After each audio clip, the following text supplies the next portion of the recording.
Hello, mathematicians. Today we will be looking at doing some review work in our textbooks, and right now I'm looking at page 74 and page 75, and there is a lot of practice on these two pages. I think what I would recommend doing is kind of looking at the ones up here. You could definitely do some of these up at the top. If you would like some more practice, maybe just look at, oh, I know 7 times 5 is, did you say 35? Very nice. 9 times 10 is 90. 8 times 4 is, let's see, is that 32 or is it 36? You're right, it's 32. Nice job. 45 divided by 5, 9. Nice work. 15 divided by 3, 5. 24 divided by 4, 6. Nice work. So I would kind of look up here. You could definitely do a little practice with adding and subtracting if you would like to. I would recommend starting at number 5. This is some good practice for us. So number 5 says, what number is 9 more than 199? And so when I see this 199, it is very close to 200. So I think about, well, I know that 200 plus 9 would be 209. So I'm going to use mental math and think about, well, if I know 9 more than 200 is 209, this would be 1 less than that because 199 is 1 less. So for number 5a, I would write 208 because that would be 1 less. All right. Let's see. For the next one, what number is 50 more than 480? If I wanted to use some mental math there, I definitely could do that. So I'm thinking about 480 plus 50 for this one. Now you could definitely do the vertical algorithm here to help you, but what I like to do is I like to break this apart into be like a number bond and think about the 50 as a 20 and a 30, because then I know this number 480 plus 20 is going to get me up to 500. And then I know 500 plus 30 is 530. So a little mental math practice there. Let's see, the next one says, what number is 8 less than 202? So now we're subtracting. So 202 minus 8. So I could think about 202 minus 8. And I think I'm going to think about my 8 as a 2 and a 6. Because then I can do 202 minus 2. And that would get me down to 200 minus 6. So now I just need to think about 200 minus 6. And I believe that would be 194. Now, there's a way we can check it. We could say, well, I'm going to use the opposite. I'm going to use the inverse operation to check. 194 plus 8 should get me up to the whole number that we started with, 202. Let's see. 198 plus 8, we could do it this way. 8 plus 4 is 12. 9 plus 1 is 10. I think we did it correctly. All right.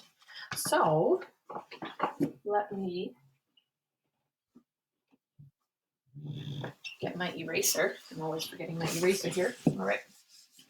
So there's a couple practice problems for us there. And then I will let you look at these two. Let's go to number 6.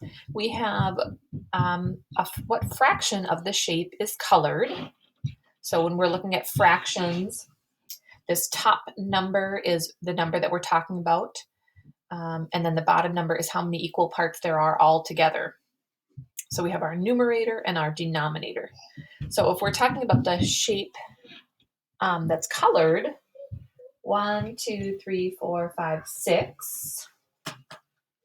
So 6 out of how many all together? So we already counted 1, 2, 3, 4, 5, 6, 7, 8, 9.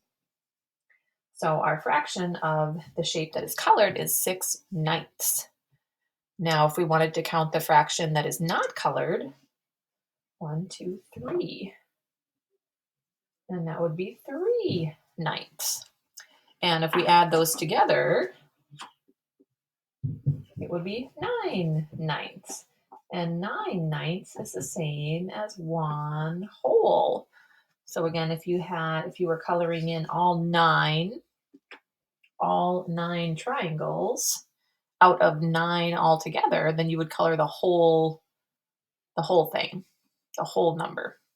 Which leads us on to our next question, 3/12, and what makes 1 whole? So let's see, 3/12 plus something makes 1 whole. All right. And when we are combining fractions, that bottom number has to be the same. That's a denominator.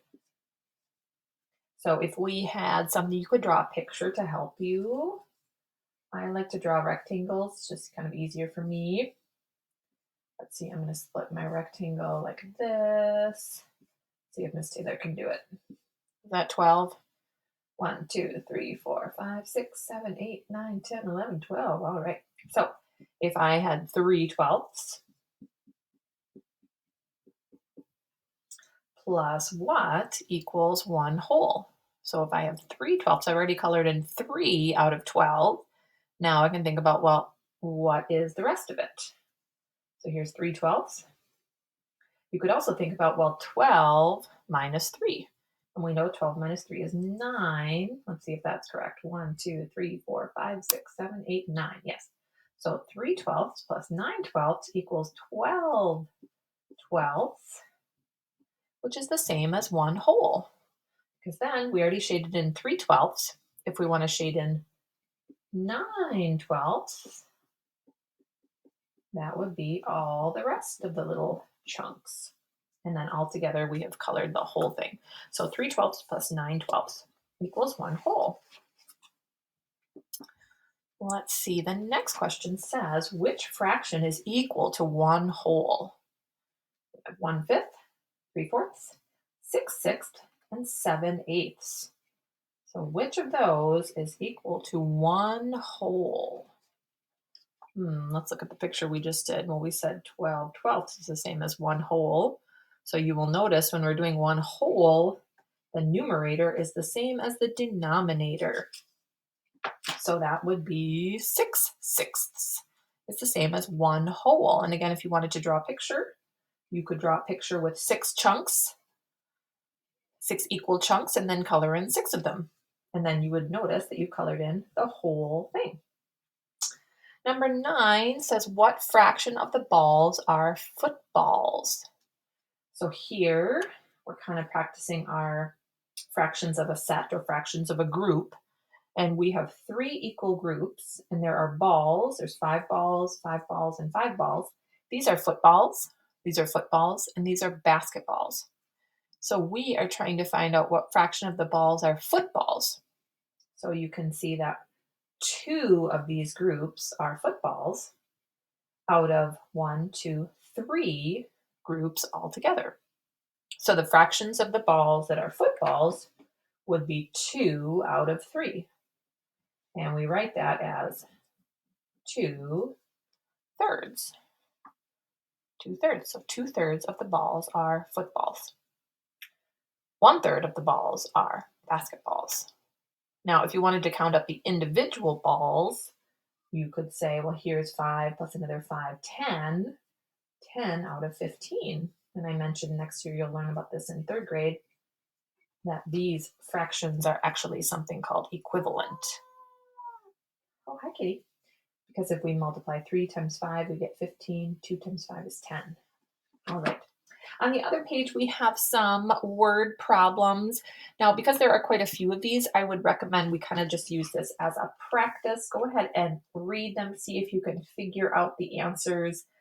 You might want to pick one of them to do all the steps, but maybe don't do all of them. That's a little overwhelming. So that is our work for today. We're going to do a little review, and then tomorrow we're going to have a little quiz on fractions. And then after fractions, we will start on time. Telling time, very important skill for life. We learn not for school, but for life, right? All right, so have a lovely day, 2nd graders, and I will see you again soon. Bye.